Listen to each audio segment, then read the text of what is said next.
Hello everyone, how are you doing today? So today we'll discuss about my reviews regarding iPhone 11. So I've switched from iPhone 6 to iPhone 11 1 year ago. So I've used the iPhone 11 extensively for around 1 year, and there are some of the reviews which I would like to discuss with you. So I was using iPhone 6 for around 3.5 years, and this was a really good phone, and the performance has never decreased. The only problem which I had with this phone was the battery. I mean, that was the biggest problem. There are many other problems, but that was the biggest problem. So the battery is 1800 mAh, and in iPhone 11 it is 3100 mAh, but it's not only the milliampere, it is also how good the battery backup is. So this one is having a very poor battery backup. Even after using 3.5 years, it was like after updating it became very bad. It still has an 87% battery capacity left. This iPhone 11 is having around 3100 mAh, and it is really good. You can easily use for one full day without putting into charge. You can do all stuff and still you will be having some backup left at the end of the day. So that was one big reason I have taken. So the first thing which I have noticed while taking the iPhone 11 was the fingerprint was missing. So this was such a big technology. It's one of the best state-of-the-art technology for security, and that has been removed by Apple in this one. So that was one big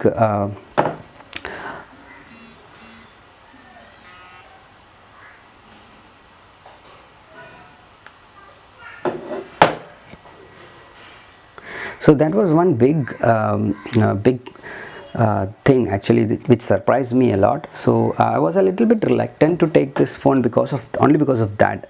But after using for 1 year, I've understood the why. I mean, actually that is important. So they have introduced a Face ID, which is actually one of the best and state-of-the-art technology in terms of security. So they wanted to prove how good it is. So they have removed this. The security, which was actually a proven security from the latest iPhones. So I would agree with them. This is really good. The Face ID actually, it uses a true depth camera system. So it has a camera, it has a sensor, and it has a projector, a dot projector, which uses 30,000 dots to get your data of your face, and it pushes it to a neural network to get a model of your face.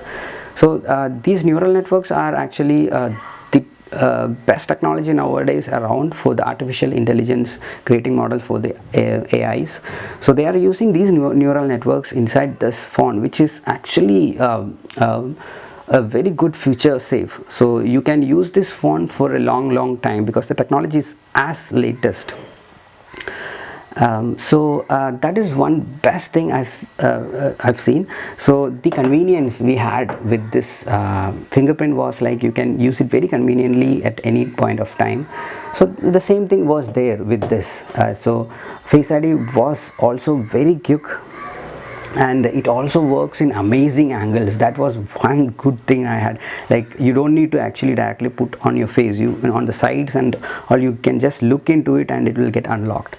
So that was one very amazing thing. It also works on the dark. And the another problem after the corona came, because we had to wear mask, and when we go out it was difficult actually to unlock your phone with the Face ID. So you would be thinking, oh, it would have been good if you actually had a fingerprint sensor at that point of time. But they actually solved that also. They have come up with a new update where you can unlock your phone even with the mask on. So you have to teach your phone how to do that, but there are some videos you can look into that. And that was another reason.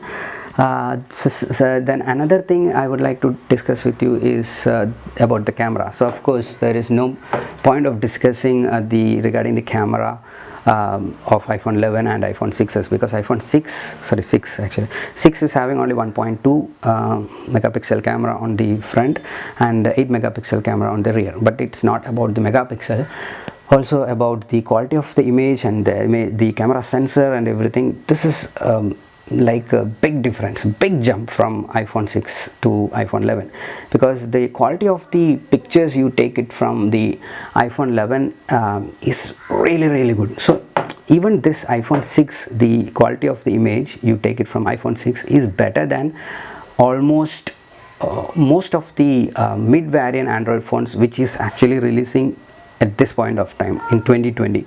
So this is very good, the camera is really really good, but this one actually a big jump was there. Like the camera quality is as good, you can take 4K videos, it's as good as